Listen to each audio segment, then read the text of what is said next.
Recording.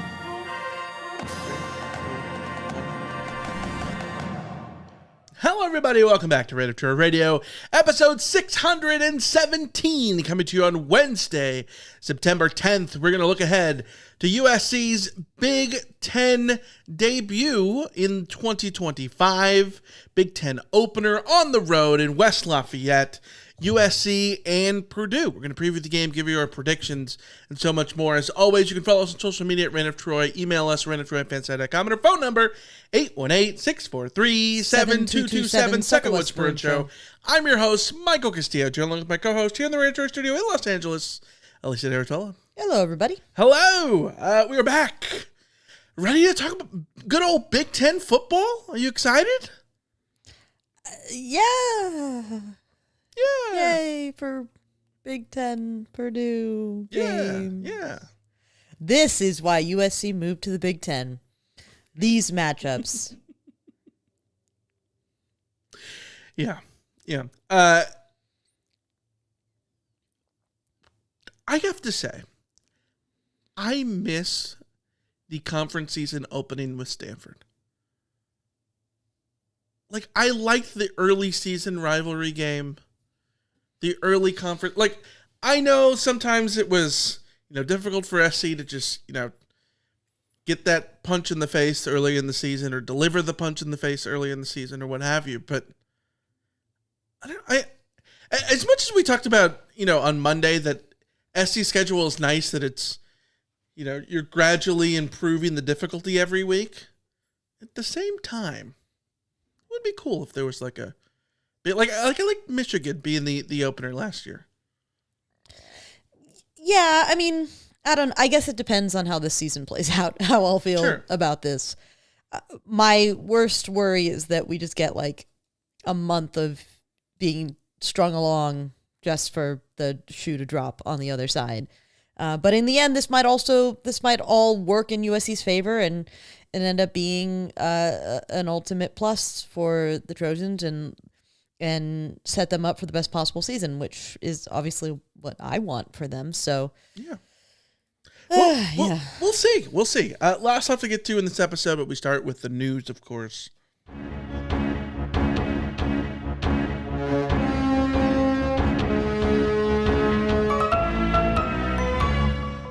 All right, let's start with some road logistics. In Lincoln Riley's scrum on Tuesday after practice, he talked about the Trojans changing their logistics on the road. They're changing the plane. There's going to be a different schedule. When do they eat? When do they sleep?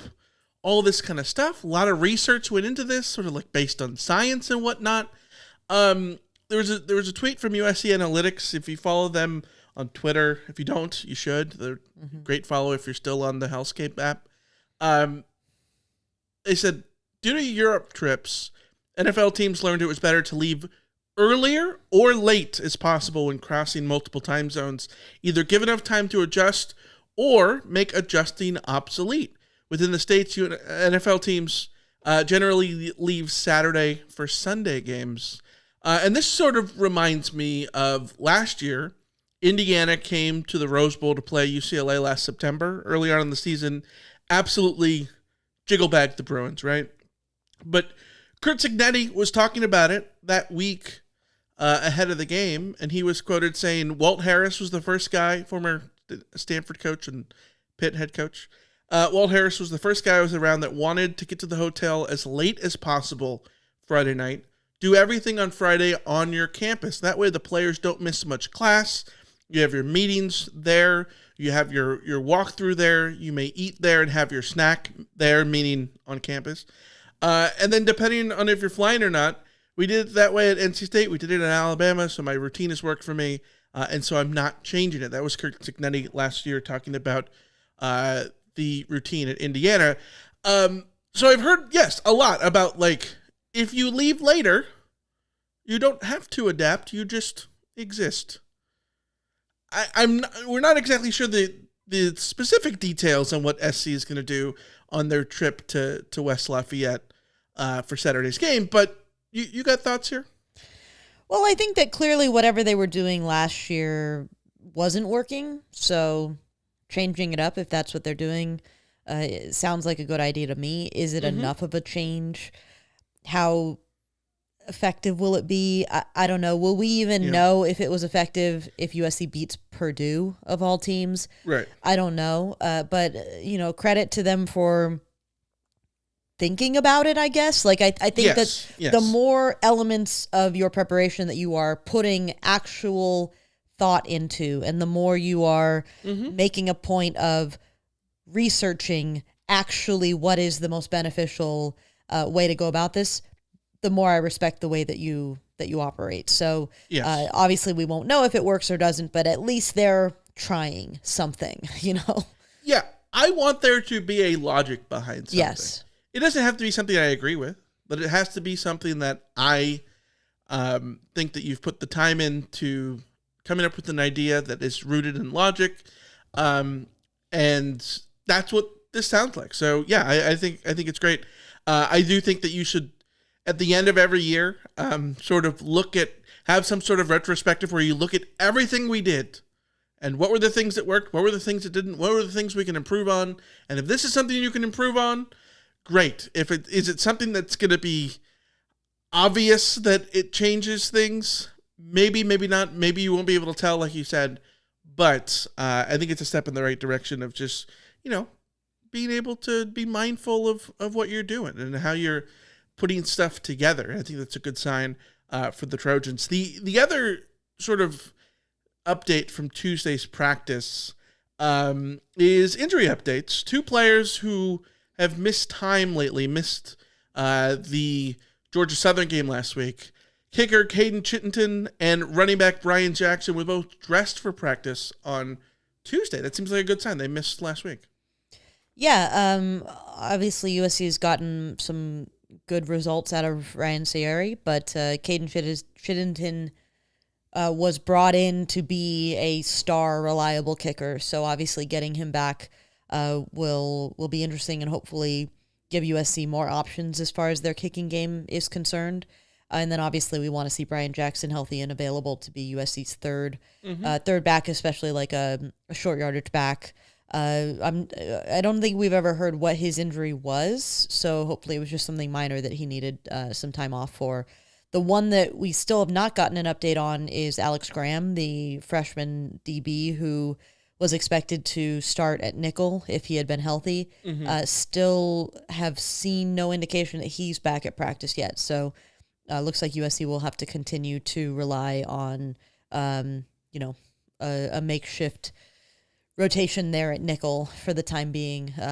Hopefully we get an update on that on Alex Graham soon, but don't really have any update there. Yeah, step in the right direction. I'm really excited to see what Caden Chittenton can do.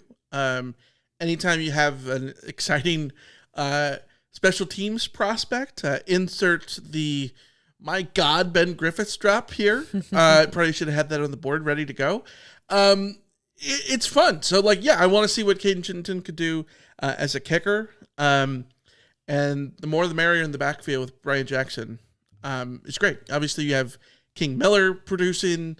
Harry Dalton has looked good last week when he got time in against Georgia Southern. So, a lot of opportunities for running backs. There always are opportunities for running backs because running backs get worn and torn. That's the nature of the business.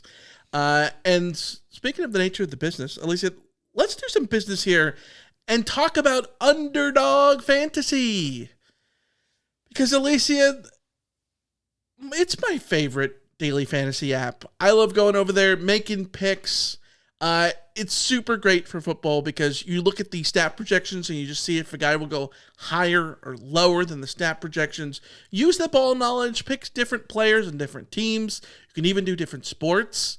This week, Thursday Night Football in the NFL is a Beltway affair. It's the Commanders against the Ravens. Commanders against the Packers. It's not the Ravens. Commanders against the Packers. I am doing Jaden Daniels lower than 226 passing yards. Brandon McManus, the Packers kicker, I'm going higher than 1.5 field goals made. Bobby Wagner, higher than 3.5 assisted tackles. And Rashawn Gary, higher than 2.5 tackles plus assists combined. So those are my picks. You can make more picks over at Underdog. Download the app today. Sign up for promo code Reign of Troy to score $50 in bonus funds when you play your first $5. That's promo code Reign of Troy. Millions of fans have already made billions making picks on Underdogs. Will you be next? Underdog, make picks, win money. Must be 18 plus, 19 plus in Alabama and Nebraska, 19 plus in Colorado for some games, 21 plus in Arizona, Massachusetts, and Virginia, and present in a state where Underdog Fantasy operates. Terms apply. See assets.underdogfantasy.com/web/play and get terms _DFS_.html for details. Offer not valid in Maryland, Michigan, Ohio, and Pennsylvania. Concerned with your play, call 1-800-GAMBLER. Visit ncpgambling.org. In New York, call the 24/7 HOPE line at 1-877-8-HOPE-NY or text HOPE-NY to 467-369. Alicia, let's get into USC and Purdue. The Trojans meeting the Boilermakers the first time since 1998. I cannot tell you how excited I am for this game. Strictly to redefine the term, quote, the Purdue game. Because the Purdue game, if you've been here a while, you might have some PTSD from it. I was looking at the Purdue game notes. They were talking about, quote, the Purdue game. Of course, they call it the USC game, which is weird. From 1998, the kickoff classic, Pigskin Classic, whatever it was, at the Coliseum. Drew Brees against Carson Palmer, who came on in relief of Mike Van Rapphorst in that game. Trojans win 27-17, but according to the Purdue game notes, 110 degrees at the Coliseum. It was hot. It was like an 11 a.m. kickoff, and it was still boiling. There was a dude in front of us at the Coliseum in Section 12 who had like a gallon jug of water, was just like guzzling it between plays. It was brutal. Absolutely brutal. Won't be that hot on Saturday in West Lafayette with the Trojans. Go on the road to face Purdue for the second time all time. The Trojans facing a Purdue team that is 2-0 this year. Barry Odom in his first season as head coach over at Purdue. FEI rankings, not great for the Boilermakers, 120th last year. Only have one returning starter. That seems bad, but in comes Barry Odom from UNLV. He was 25-25 in 4 seasons at Missouri before getting fired, and then turned around UNLV, went 19-8. He has an extreme roster overhaul. According to 24/7 Sports, 54 incoming transfers, 56 outgoing. 8 of those players came with Barry Odom from UNLV. 4 of those started in week 1. 2 more guys were the only 2 tight ends on the roster that caught passes. So a lot of UNLV influence. We're going to talk about the offense in a bit, but they did not bring the go-go offense from UNLV, which is the offense that Jaden Mayava ran a couple years ago out in the desert. We'll talk about that in a couple minutes, but listen, I think this is a big week, big opportunity for USC, not only because it's Purdue, and Purdue is the Big Ten team that's an uptick in competition based on USC's week 1 and week 2 opponents, but it's Lincoln Riley on the road. Lincoln Riley on the road at USC, 8-7, 5-10 against the spread. The last 2 seasons, USC on the road against the spread, 2-8. The only 2 wins against the spread wins, the only 2 times SC is covered on the road last 2 years, against Oregon, the game in 2023 where Caleb Williams let SC do a backdoor cover late in the game, and then against UCLA because the spread was only 5 and SC won by 6 on the road at the Rose Bowl last year. SC goes on the road and does not play well. They were 1-4 outright on the road last year. If you exclude road games played within the state of California under Lincoln Riley, USC is 4-7. They were 0-4 in the Big Ten on the road last year, and SC was favored in every single one of those games. Lost by a combined 16 points. All of them came down to the last minute, but SC doesn't play well on the road. What do you make of that? I honestly don't know. I don't know, because the thing about last year's road slate is that it was a mix of different kinds of road games. Yes. And USC lost them all. Like, there's a huge difference to me between playing Michigan as hard as they did and losing by 3. Right. Compared to going to Maryland and losing by 1. Mm-hmm. Like, those are two very, very different outcomes. Yes. And two very different performances, because I thought that USC played better than expected at Michigan and then worse than expected at Maryland. So it's not as simple as USC plays poorly on the road. It's just that USC on the road has not risen to the occasion, I think. You see that against Michigan, where just a couple of defensive breakdowns and you lose the game. You see that against Minnesota, where you open the door for them to come back and win the game by not putting your foot on the gas and by making some key critical errors in the final quarter. You see that at Maryland.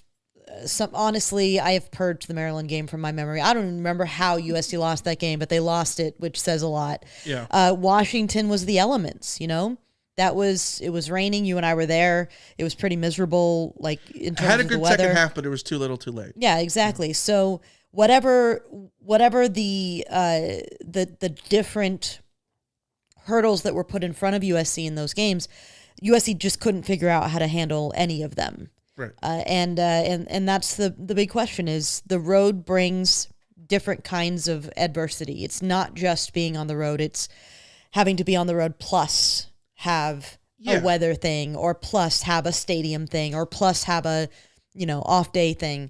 So for this one, it's not even for me about being able to put in a good performance, which I hope USC is able to do. It's more about if there's a hiccup somewhere along the way, how does USC respond to that hiccup, Yeah. Yeah, and, going into West Lafayette, Purdue is worst team in the Big Ten. I think that's fair to say, given where they were last year. They need to prove that they're not the worst team, right? They need to prove that it's Northwestern or Maryland or Rutgers or whoever else, right? Before we can sort of readdress that, right?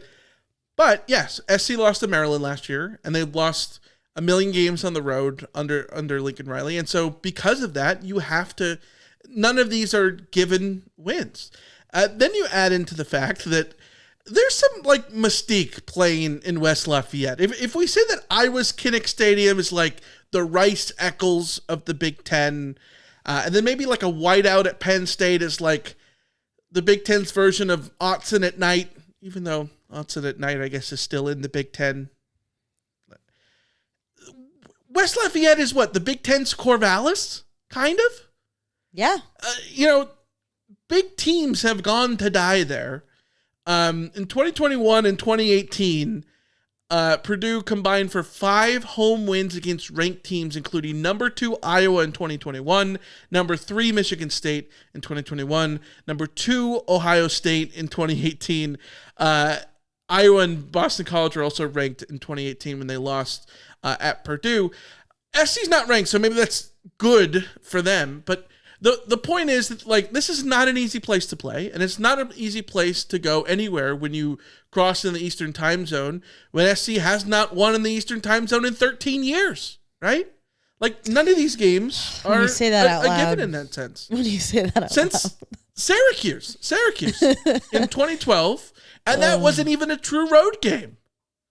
The last time SC won a true road game in the Eastern time zone was 2011 at Notre Dame. So it's 14 years ago. So a lot of stuff has to go in USC's favor here. But fortunately, SC is favored pretty well. Let's talk about Purdue and their offense. We mentioned the go-go offense.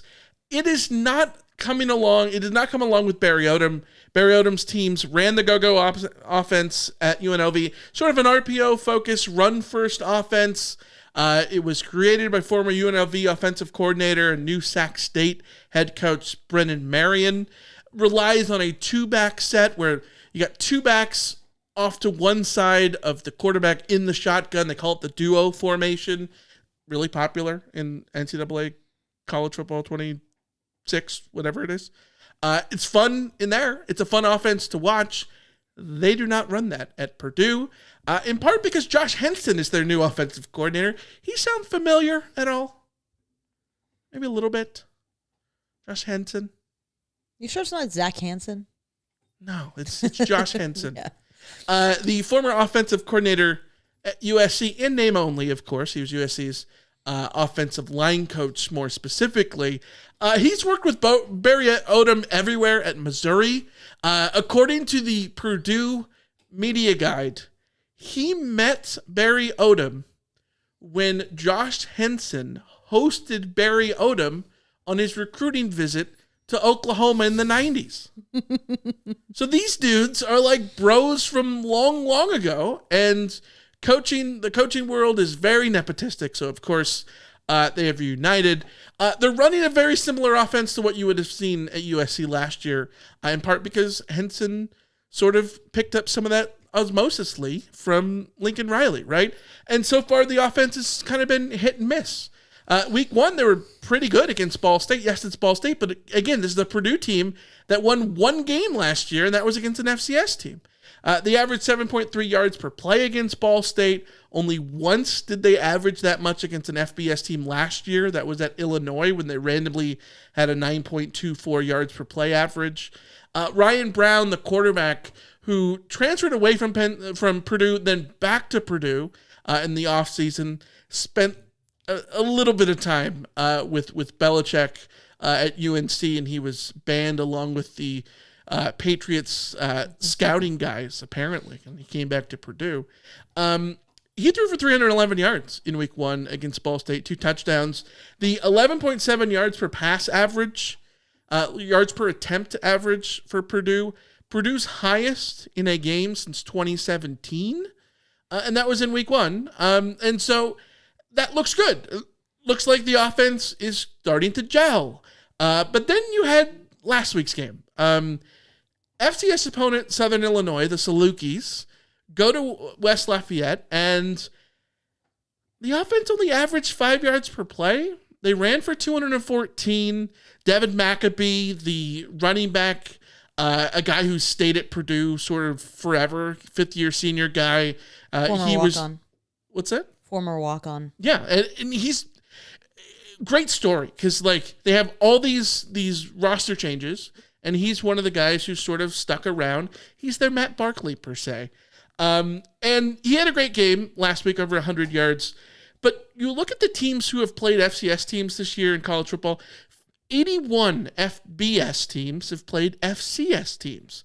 Of those 81 teams, Purdue ranks 58th in scoring, 62nd in total yardage, 66th in yards per carry, 70th in yards per play.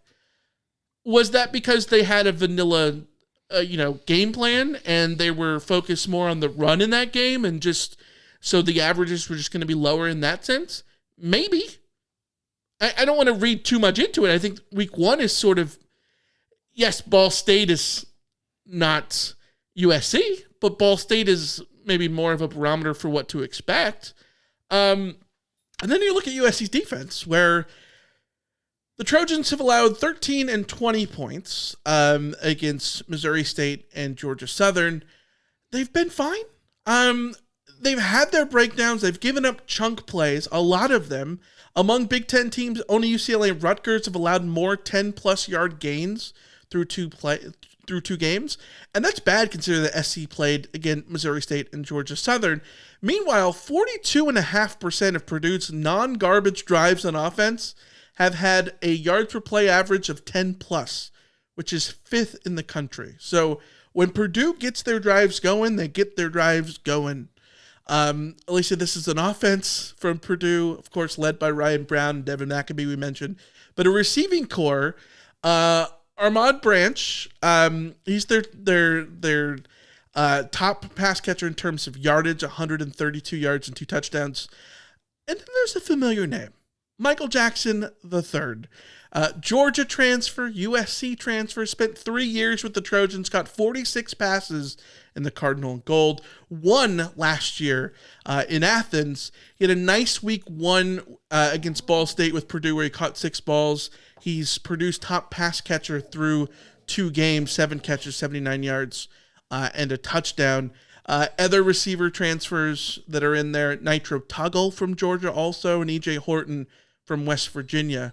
Alicia, what do you make of Purdue's offense and how they match up against the Trojan defense? I was watching the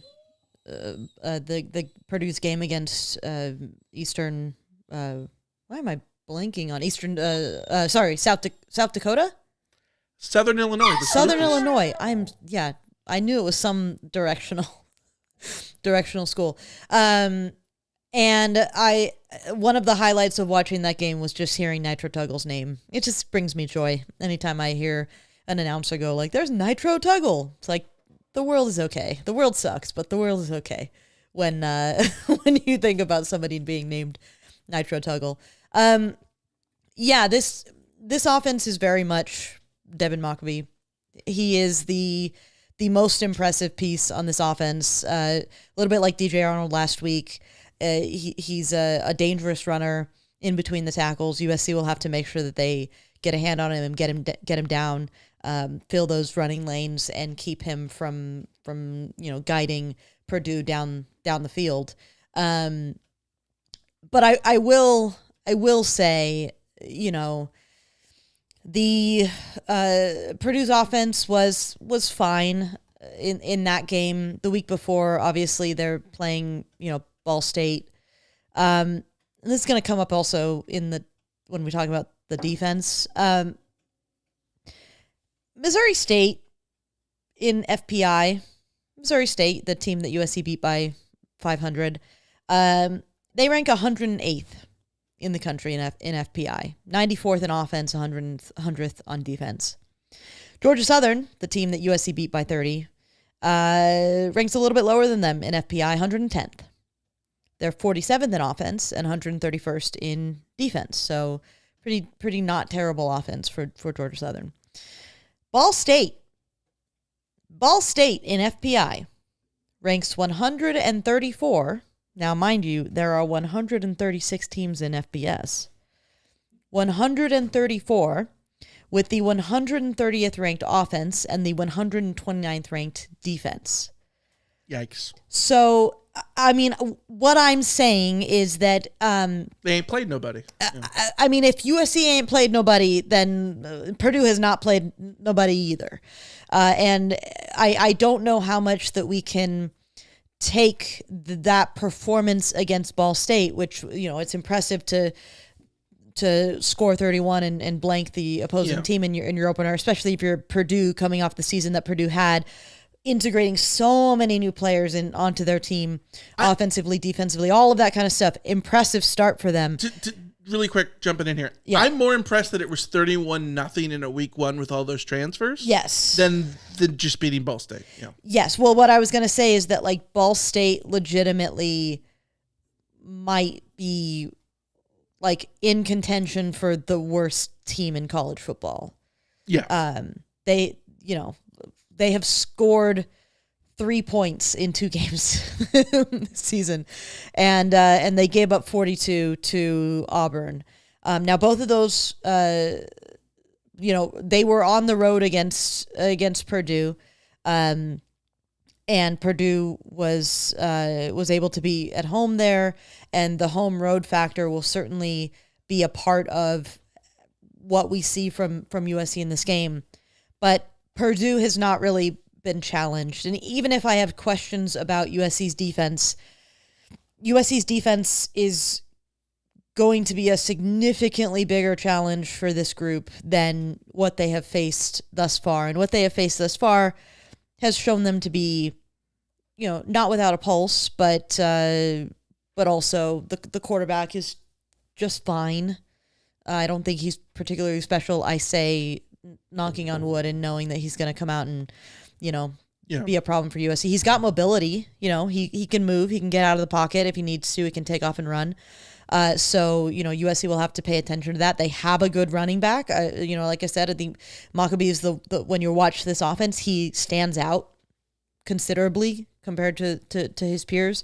And USC fans know that Michael Jackson III, despite his lack of productivity over the last, since he left USC, can show up in big moments and can be a really good receiver. So, this is not a game that USC can take lightly, but this is also not an offense that you should go in expecting USC to struggle to put a lid on. And in that sense, I will be looking at USC's defense with the skepticism that I currently hold towards USC's defense and looking for them to, correct some of the mistakes that they've made over the first 2 weeks. And more importantly, just not let an offense that, for all intents and purposes is at best medium. I always say competent. Competent. It's the thing we talked about with Missouri State and sort of also works with Georgia Southern, right? Like, if nothing else, it's a competent offense, right? But SC should be in the business of shutting down competent offenses. I think that Devin Maccabee is an interesting player. I think that there's definitely talent in the receiving core. Nitro Tuggle was a blue chip recruit from Indiana who ended up going to Georgia. And we know what Michael Jackson III can be. And it's always weird that he hasn't had the career that we think he could have, right? Maybe the reality is he's just not as good as we thought he is. And maybe he's just waiting for the opportunity, and that's going to be the one in West Lafayette this year. Either way, they have talent, but they don't have the talent of, say, Oregon or Penn State or any of the big teams that big offenses that SC has played in years past. And a competent defense should be stopped by a more than competent defense. If we want to say that SC should have a more than competent defense, right? So this should be an offense that SC's defense should be able to manage. You hope that the road jitters don't play into effect here, but you shouldn't struggle to stop them. Yeah, and this is another team that comes in having not given up a ton of sacks. They've only given up 1 sack so far this season. Purdue has. So it's another test for USC's defensive front. Can they get in the backfield? Can they get pressure? I'm going to give some credit to Ryan Brown for that number, for only 1 sack allowed, because I found him to be to deal with the pressure that came his way against Southern Illinois pretty well, and to avoid some sacks. So that's definitely going to be a factor that USC has. But the fact that they haven't given up a sack in 2 games doesn't mean that I don't think that they're vulnerable, in the same way that Georgia Southern had not given up a sack or had only given up 1 sack or whatever it was in their game, and still USC was able to go out and show that they could get to the quarterback at least 4 times, even though you and I both agreed there were moments in the game where it felt like USC's pass rush kind of disappeared. And Badger agrees that the pass rush needs to be a little bit more consistent. But this will be another game where USC should not accept anything less than dominance. Yeah, for sure. Lisa, I will get into the defense here if you want to deal with our little furry friend. Let's talk about the Purdue defense going up against the USC offense. This is a Purdue defense that I think is interesting. Sort of a new look defense. Again, just like the offense, sort of hit and miss. Good against Ball State. Again, Ball State, nothing to write home about per se, but they shut them out. They made a bad team look bad. As Alicia pointed out, Ball State's only scored 3 points. And it wasn't against Purdue. It was against Auburn, right? The mess side of the defense is they allowed 17 points to a bad FCS team in Southern Illinois. Southern Illinois just isn't an FCS team. They won 4 games last year at the FCS level. And most of it comes down to like a really bad quarter. They gave up 14 points in the first quarter against Southern Illinois. The Salukis averaged 9.6 yards per play in the first quarter. And the reason I think that we can take that quarter to mean something is it was the first quarter and not the fourth quarter. It was against the starters. Mind you, Purdue's defense has played one bad quarter of 7 against, not good offenses. So all told, probably doesn't mean a lot in the grand scheme of things. SC's offense, surely the most difficult task that they will have gotten thus far, and probably deep into their season until they play the likes of Ohio State and Penn State and whatnot. But interesting defense. All 4 starters in week 1 against Ball State were making their very first career starts at the college level. That's Trey Smith, TJ Madden, Jamarion Harkless, and DJ Lindsay. All made their first career starts. And then you look at a lot of the guys who came in as transfers who had experience. Manny Powell, the UNLV transfer, 9 tackles so far this season and a sack. He had 59 tackles last year at UNLV. Taj Rael, the Memphis transfer, 36 career games at Old Dominion, followed by 4 games and 2 starts at Memphis last year. He was really good a couple years ago as a junior at Old Dominion. 84 tackles, 5.5 tackles for loss, 6 PBUs. Tony Grimes, another guy who comes in from UNLV. 42 career starts, but he's had stops at UNLV, Texas A&M, and North Carolina, now at Purdue. He's someone who I think brings a lot of veteran leadership to the secondary at Purdue. I think the front is interesting because you talk about those 4 guys on the defensive line who started in week 1 who are all making their very first collegiate start, but you also have a guy who did not start in week 1, but he's also the most productive guy in this front 7, and that's CJ Nunnally the 4th, a transfer from Akron, 2 sacks against Southern Illinois last week. He had 13 sacks and 27 career tackles for loss at Akron. He was a 2-time first-team All-MAC player. So he's someone who has production. He has experience. He's someone to sort of keep an eye on. We know that SC's offensive line is not perfect. They've given up pressure. We saw it on the very first drive of the game, very first play of the season against Missouri State. So SC is not infallible on offense in that sense.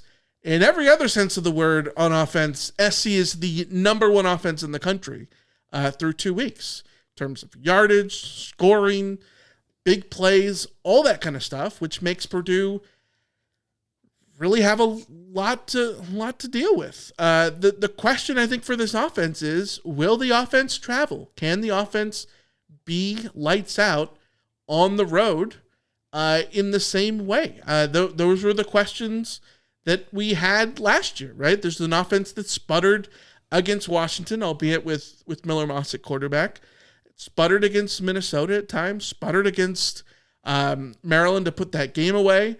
Had a good half against Michigan, but not a good game against Michigan on the road. So UCLA with Jaden Mayava on the road had maybe the worst offensive performance of the season and had to pull it out late. So what do you expect for USC's offense going up against the Purdue defense, Alicia?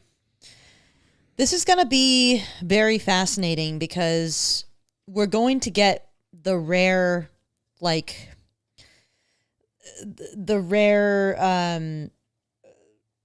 situation where we're going to know exactly what's wrong with the offense if there's anything wrong with the offense in this game. We have seen what this offense looks like against a subpar defense at home. And this offense against a subpar defense at home in 2 weeks has looked absolutely electric, unstoppable at times. What we have not seen this season is what this offense looks like on the road against a subpar defense. And we're going to have to be honest. Again, Purdue's defense is no more effective, no more dangerous, really, than Georgia Southern's, or even Missouri State's. this is a defense that when you watch them, they don't look like they play particularly fast. This was against Southern Illinois, the game that I watched most closely. They were able to generate some more negative plays in the second half of that game, and that's why ultimately they stopped giving up points to Southern Illinois. But the defensive front doesn't look that quick. The linebackers look like they're playing in sand sometimes. The secondary, there's nothing really special there. So to me, this game will very much come down to USC's execution. If Purdue is able to stop USC, to me, it is a very clear indication that USC has stopped themselves, or USC, some fault of USC's has come to a head. Yeah. So this will be another game where I think that we can watch the offensive line and know that Purdue doesn't really have anybody on defense that is of such a high caliber that you would expect even a good offensive line to have an issue with them. Yeah. Like you said, not only is pretty good, he's a potential guy to look out for, but he's not, a game wrecker in the way that USC. He's not starting on SC's roster. Yes. Yeah, exactly.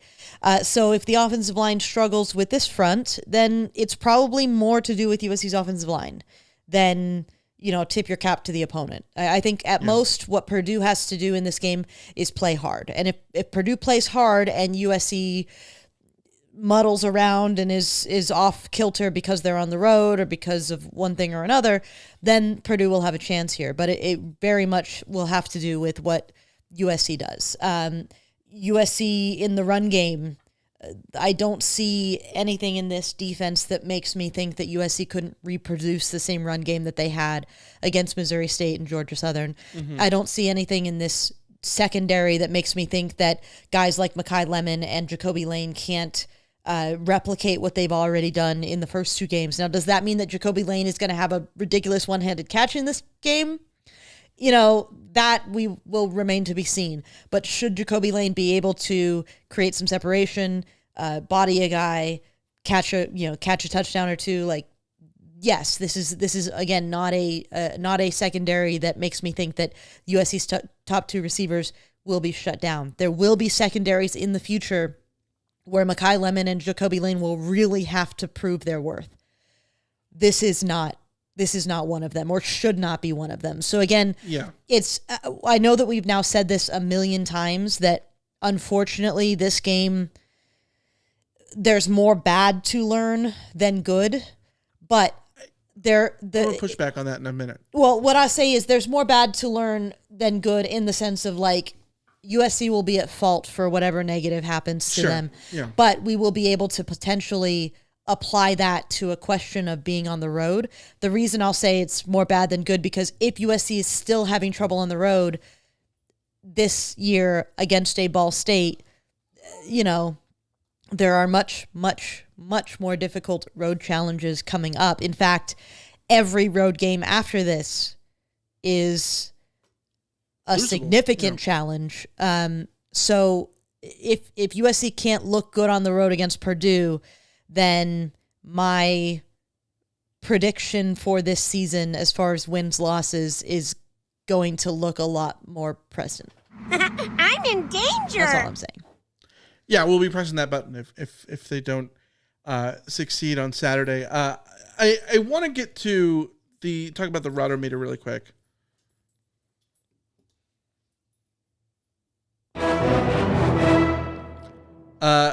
Lisa, the Rotometer currently stands at 6.94, just under 7. I think this is a big game for the Rotometer, because what do you need from this game to make you feel better? I think it's very simple. Game control. I think you need to prove that you can play well on the road. And because even the games that SC won on the road back in 2023, when they went 3-2 outright on the road, let's talk about those 3 wins that SC had on the road in 2023. A really bad ASU team that all the things we're saying about Purdue, we said about ASU in that game. And SC was struggling for 3 quarters before they put it away in the fourth quarter. The Cal game, they should have lost the Cal game. I don't know how they won the Cal game. I still don't know. And then the other game that SC won in 2023 on the road was the Colorado game, a game in which they led huge and then blew it and barely held on at the end.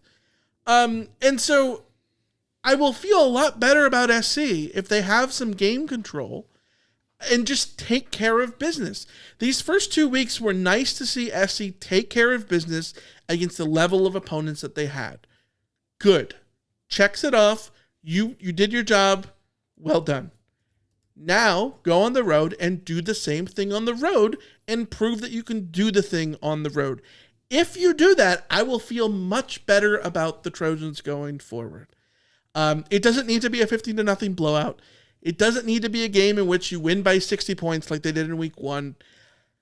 I think there's a world in which you can win without even covering, and it can be satisfying. Tim in the chat says the spread's 20.5. As long as we win without it feeling like we got lucky in the end, I'll be satisfied. If we win by 14-17 and Purdue doesn't threaten to make it a game in the fourth quarter, I'll be happy.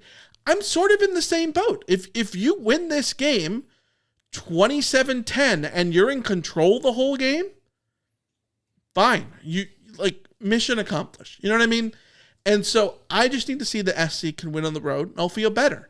I will feel worse about SC, and the Rotometer goes down if it's another typical lackluster performance on the road under Lincoln Riley. And that either that means a loss, like we saw against Maryland, it's a should have lost, like we saw against Cal, or it's a Jesus, they could have lost this, like we saw against ASU 2 years ago, right? Any one of those things, and I think the Rotometer goes down. Yeah, I feel a little bit. I agree with everything you said.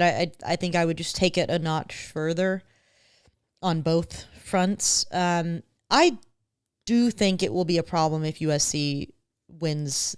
You know, if USC only manages to score 29 points. No, for sure, yeah. You know, but if it's 29-0 is a lot different than 29-27. Yeah, 29-0 will make me feel pretty good because I have much bigger questions about. I have broader macro questions about USC's defense. I have some micro questions about USC's offense that won't be able to be answered in this game anyways. So. Yeah.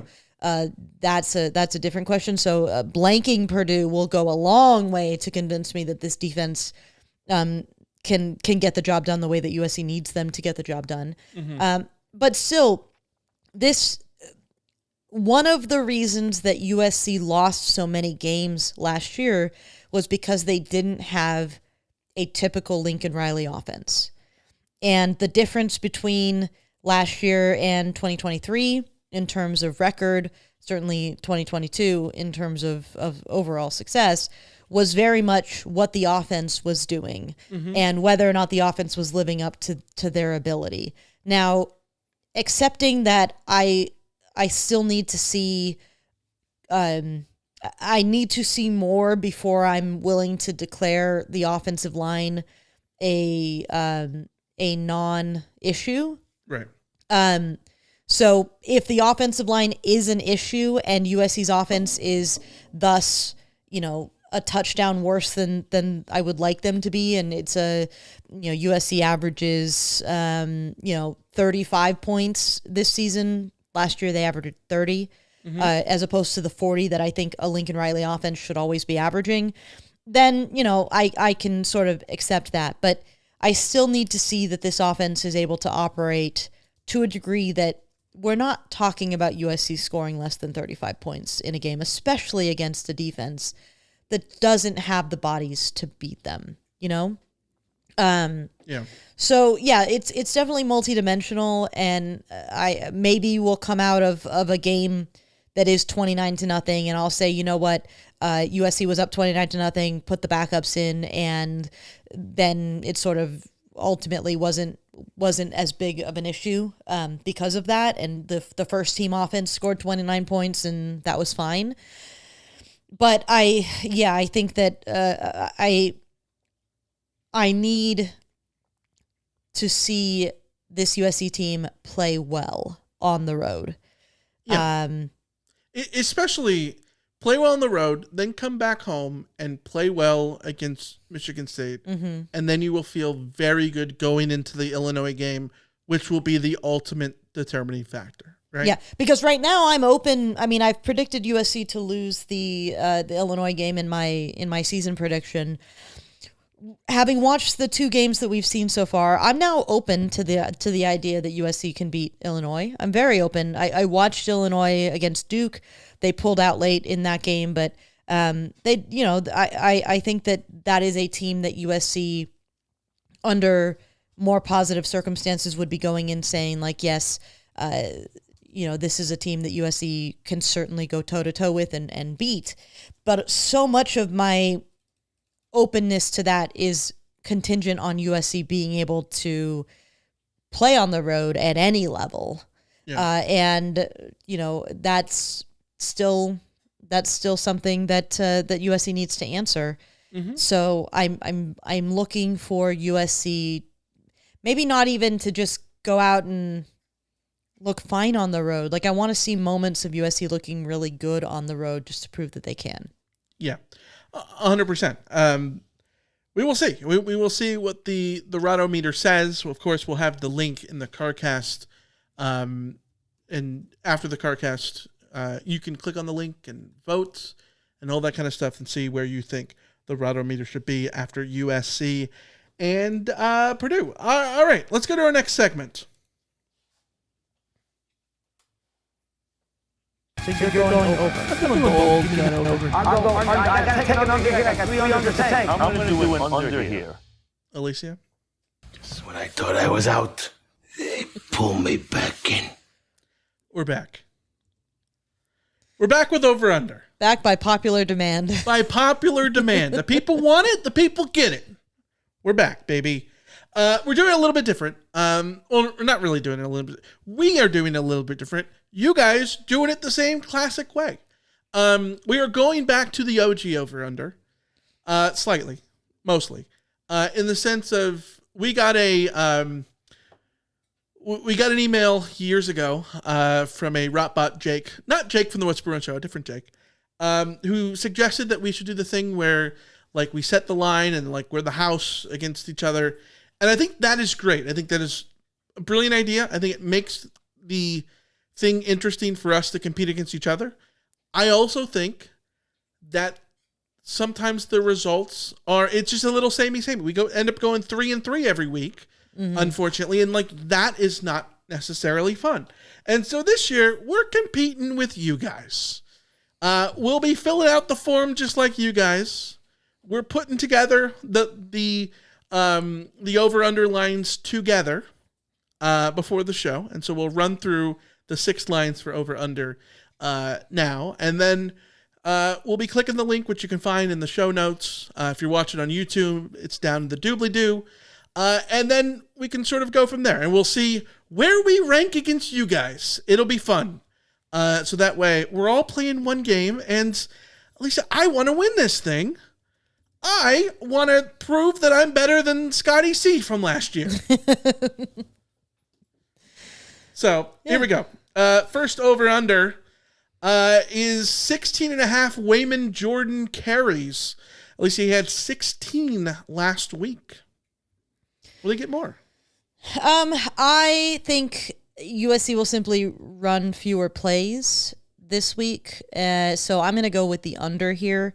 I mean, we talked in the past about how if you gave me 16 carries for Wayman Jordan every week, I would be absolutely thrilled about that, perfectly happy. But we also have to remember that he had 5 against Missouri State. We have to remember that Eli Sanders exists, that Brian Jackson should be back in action, and that on the road, whether USC is blowing them out or it's a little bit closer, I think that there are reasons to expect this game to maybe be a little bit for Lincoln Riley perhaps to try to slow the game down a little bit, try to minimize opportunities for Purdue, protect his defense a little bit more. So I think that we will see. I think he'll have double-digit carries, but not 16, not 17, as it were. Not 17. I'm going to go over here. I think this is not going to be a game. I think SC should be able to win the game. Spoiler alert. I think we're going to get to our predictions in a couple minutes, but I think SC should be able to win the game. I don't necessarily think this is a game like week 1 where the entire second half is the second and third string offense. And even last week, we saw Hassan Longstreet in the game in the fourth quarter. Ideally, you'd love to see that again, but I think it's going to be a longer game, and it might be a little bit slower at the beginning, which might mean more Wayman Jordan. So I'm taking the over on Wayman Jordan carries. Let's go to the second one, Alicia, 1.5. Jacoby Lane skill moves. Over under 1.5 Jacoby Lane skill moves. Last week he had the one-handed catch. He had a hurdle. So that was 2. Will he match it? Any sort of skill move. A one-handed catch. A stiff arm. Spin move. Hurdle attempt. Any of those things. Okay. Accepting that we will have to be the judges of what a skill move is, accepting that we are the arbiters. That we will be the arbiters of what that is. I am going to go with the over, simply because Jacoby Lane has just done it too many times, and we joked last week that he was out there trying to get as many of these as possible, and I don't think he's gonna be quiet if he can help it. So yeah, I'll take that over. I'm taking the under just because it seems like a lot. I mean, it is a lot too. Yeah. Two still seems like a lot, so I'm taking the under. You got the over, I got the under there. Let's go to the next one. 5.5. Michael Jackson III catches. He had 6 for Purdue in week 1. Here we go. On Saturday. What do you think? Yeah, I'm going under. I think that what we saw in the Southern Illinois game makes me think that he might not be an every game volume kind of guy for them. I would feel uncomfortable predicting any of those Purdue receivers getting 6 catches in this game, to be honest. So I'm taking a pretty clear under here. All right, I feel like I'm going to take the over, strictly because he was a focal point in week 1 for Purdue.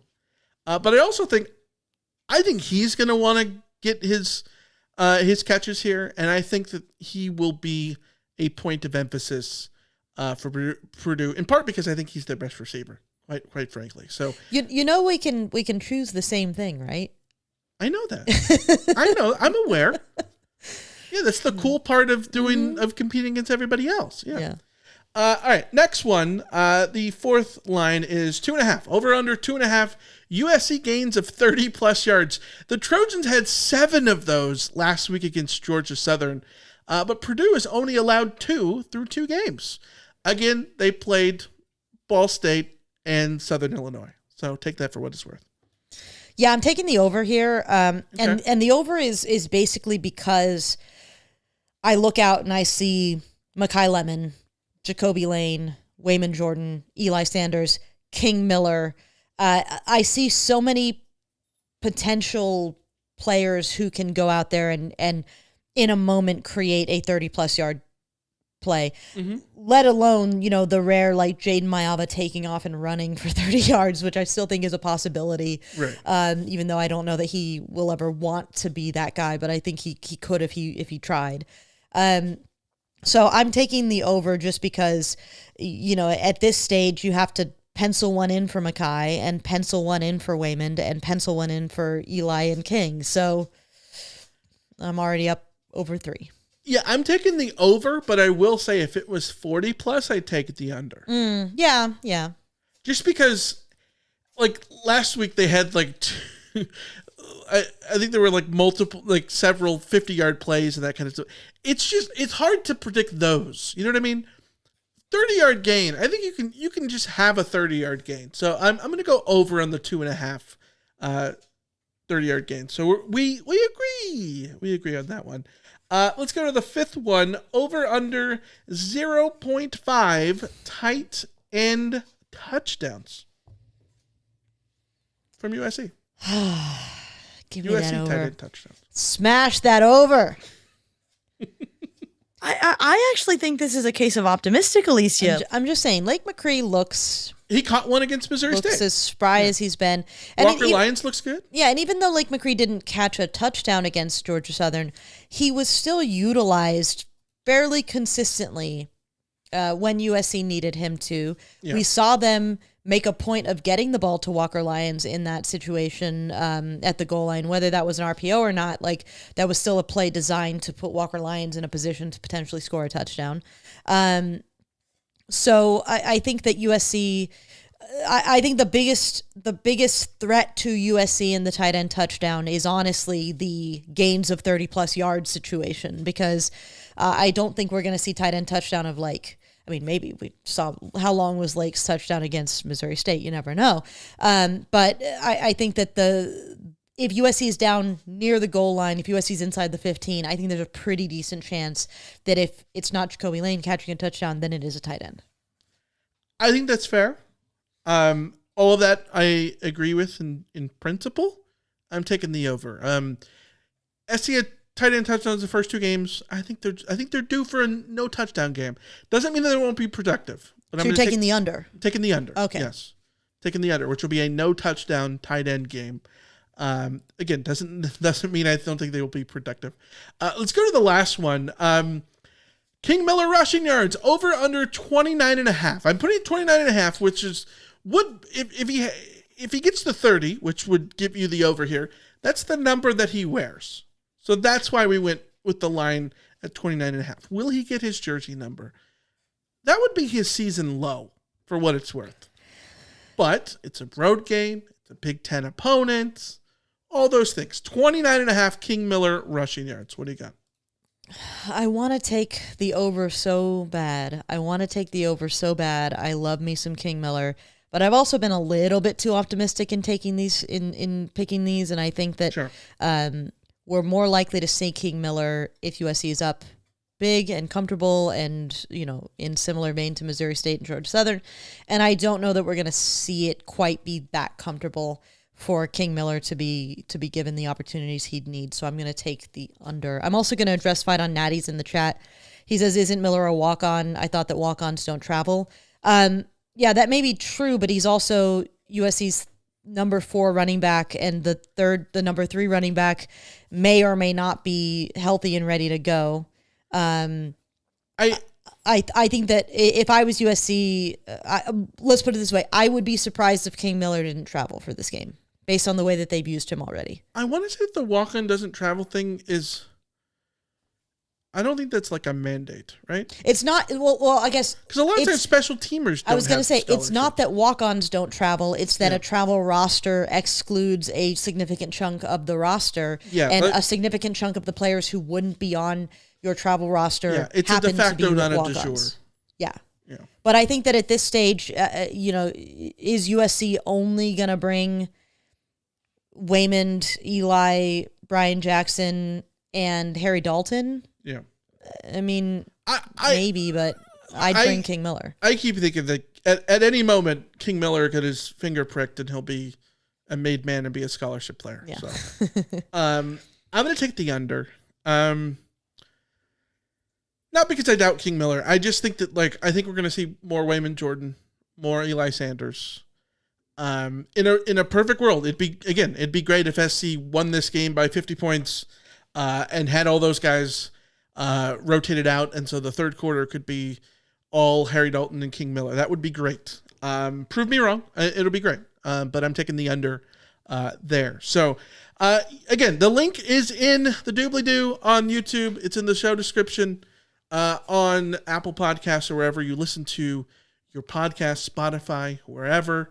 Go make your picks, and we'll see how you do. And we'll reconvene on Monday in our Fallout episode.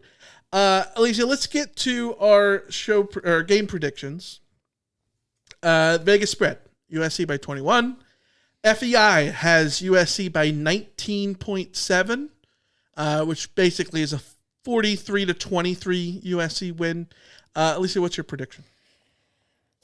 I want to believe in USC. I really do. Like, I keep getting accused of being too negative, and I mean, that's annoying to me because of how much I want to believe in USC. Like, you guys don't even know how much my being is screaming out for me to believe in USC. Mm-hmm. But I'm also a traumatized human being from the last few years of watching USC. Pessimistic Alicia is out in full force. Seeing is believing for me at this point with USC on the road. I'm not predicting that USC will lose this game, but I think this game will not be a fun game to watch. I think USC will be unfortunately sloppy, and it may be a situation where in the end we're just talking about how, well, at least they won, unlike all of the times last year when they didn't. It may be a little bit like the UCLA game last year, which was a faux away game where it's like, well, that was ugly as all hell, but at least they won. Mm-hmm.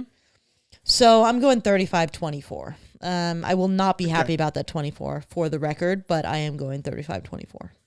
Okay, I sort of on the same page. Before I can truly predict a USC cover, I need to see that the Trojans can do it on the road. I've been burned too many times. I think, though, this will be a cross between a cover and the ASU game from 2 years ago. In the sense that, I don't think SC covers. I think SC wins 38-20. But I think it will be a 38-20 that people feel good about. It won't be a cover, just like the ASU game wasn't a cover 2 years ago. But it will be more comforting, but still not a blowout. So 38-20. Is that fair? Mm-hmm. Yeah. So more of a winning margin than you have, but still not a blowout. But if it's a blowout, I'd love to be wrong. I'd love to be wrong. So, all right, let's get to the mailbag, shall we? You got mail. Alicia, we have to start off. Don't have a review to get to, at least last I checked, but we have something better than a review. Alicia, millionpodcast.com put out their list of the top 100 college football podcasts. You are listening to the podcast ranked number 69. Nice. Very nice. Yeah. Where do I have the audience? I don't think I have the audience going crazy here, but we'll just take this. Have to commend you, Michael. Just pretend they said us. Yeah. Commend you, Rot. Yeah. Nice. Yeah. Number 69. You love to see it. Would I love to be higher than number 69? No, personally, sure. No. 6-7 would be fun. 6-7. I mean, sure, but 69 even nicer. Yeah, very nice. I was pleasantly surprised as I was scrolling through, going like, I see my buddies over at fansided.com. John Bueller and Cody Williams. False Start is on there, number 40. If you want a general college football podcast, I would go check them out. So I was like, oh, that's good for them, but where are we? And, going through, like, there's some USC podcasts. It's like, where are we? And then I got to 69, and I was like, no, you know what? This is perfect. I could not have asked for more. Yeah. I really couldn't have. Yeah, number 69. Perfect. Yes. Absolutely perfect. All right. We're number 2 among USC podcasts, by the way. Yeah. Behind the one and only Peristyle podcast, which yeah. I would certainly... Ryan, whenever you want to retire and make us number 1, that'd be great. There we go. Perfectly. Yeah. Like, you deserve it. You deserve a nice retirement. I'm pretty sure that there's a bunch of fish on the other side of Catalina that need to be caught. Take some time off and let us be number 1. I think it's only fair. It's only fair. Yeah. All right. YouTube comment from Matthew that we got on the Fallout episode. Everyone's talking about Justin Tawanu'u's huge block, but nobody is talking about how he tripped over his own feet. 5 yards downfield after a celebration. I thought it made the series of events all that much more enjoyable. Smash, celebrate, trip. A bit of humble pie can be good to keep the ego in check. Yeah, it's a good point. I think I was too busy cackling after that block. I don't think I noticed that, but yes, that was a perfect encapsulation. Yeah, I think Tim in LA in the Discord pointed it out too. Like it was great. Watching it back, the clips, so good. It's so good. It reminds me. I think it's better than the Matt Leinart block against Hawaii in 2003, but it's up there. It's up there with those. I mean, the Matt Leinart block was partly just like about. You wouldn't expect a quarterback. It was a quarterback. Side. Yeah. Where Reggie's first long run as a Trojan.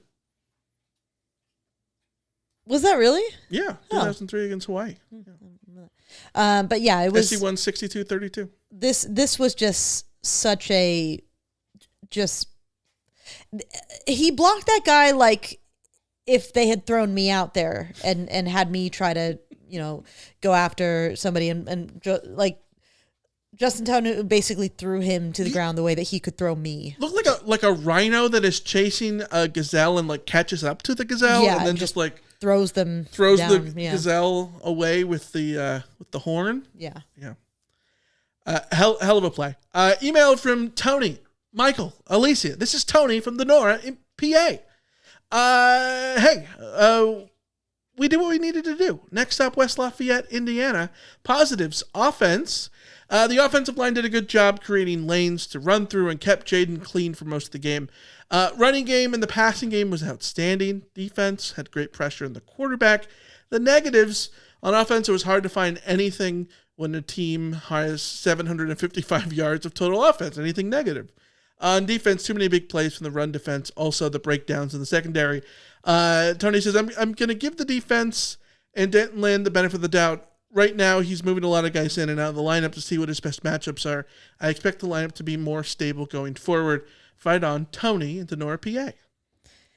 Yeah, great email as always, Tony. I agree. I wish I was more inclined to give a bigger benefit of the doubt to the defense, but I think it's a totally fair perspective to come in and say, number one, it's still early with this group. They're still figuring out their rotations and their lineups and experimenting a little bit against these first few opponents. I would also just like to see the defense start to not have us have to explain why they are not quite at top level yet. Yeah. I agree. I think that's a perfect way to put everything. We're going to see more. I think the defensive performance will age with how the Trojans season ages. If the SC puts together, a great game against Purdue and keeps on moving forward against Michigan State and so on and so forth, who cares that they gave up 20 points at Georgia Southern? On the other hand, you could look back and say, well, they gave up 20 points at Georgia Southern. We should have seen this all coming. You just have to, pay it off. Pay it off that those were mistakes and you saw something that you learned from and all that kind of stuff. Email from Carter. I like the idea of the team wearing matching warm-up suits to enter the Coliseum on game day. It just speaks more to team unity and less of an individualistic mentality. There was nothing more infuriating the last few years than seeing Trojan social media posting, quote, drip checks and seeing Mason Cobb in a fishnet shirt and subsequently missing a dozen tackles. Or Dennis Lynch looking like he got dressed in a power outage and then missing a 27-yard chip shot. Carter from Newport. If you wonder if Dennis Lynch is still missing 27-yard chip shots, he still is. So here's my perspective on this. If I were on the team, would I want to have a policy of wearing matching warm-up suits? Yes, because it is my dream. It is my dream for somebody to just give me clothing that is all uniform and simple and just say, wear this and not have to think about what I wear ever again. That is my dream. So I'm 100% on board with that. If we just had like a uniform, Michael, that we just always wore our tracksuits or whatever, like, let's roll. I'd be so happy. Yeah. At the same time, like, I think that this, like, you know, socks or the color of socks or like stuff on the sidelines or whatever it is, like, I think so much of this stuff, it doesn't actually contribute positively or negatively to the results on the field. Like, USC wasn't losing games last year because of the drip checks. Mason Cobb wasn't somebody who missed a dozen tackles because of what he was wearing, or even that he was thinking about what he was wearing. He was doing so because he's a player who misses a lot of tackles, and Dennis Lynch is a player who just, you know, is not accurate as a kicker. So it doesn't bother me as much. I get why it bothers people, though, because when you're losing, anything that is out of the ordinary or not, you know, within outside the line starts to feel like the problem. So, you know. Yes. I think Carter's, first of all, Carter, if you go to harveyhyde.com/contact, there's a contact form. And I think that this would be great to go in there. And Harvey will agree with you probably. I will say, the issue here is, quote, seen Mason Cobb, and then let's cross out the next few words, missing a dozen tackles. Yeah, that's the real issue. And then Dennis Lynch, let's cross out a couple of words, missing a 27-yard chip shot. That's the issue. If SC was winning games, nobody would care about the drip check stuff. Yes, people, it might not be for you, but you're like, I don't care, they win games, right? And part of that is, oh, well, they need to win before that they earn that. The other side of it is like, if it truly mattered, then that's not possible, because then you would need to win as a team, and then you need to stay as a team and all that. Like, these are hot plates. We talked about it with Clay Helton quotes years ago.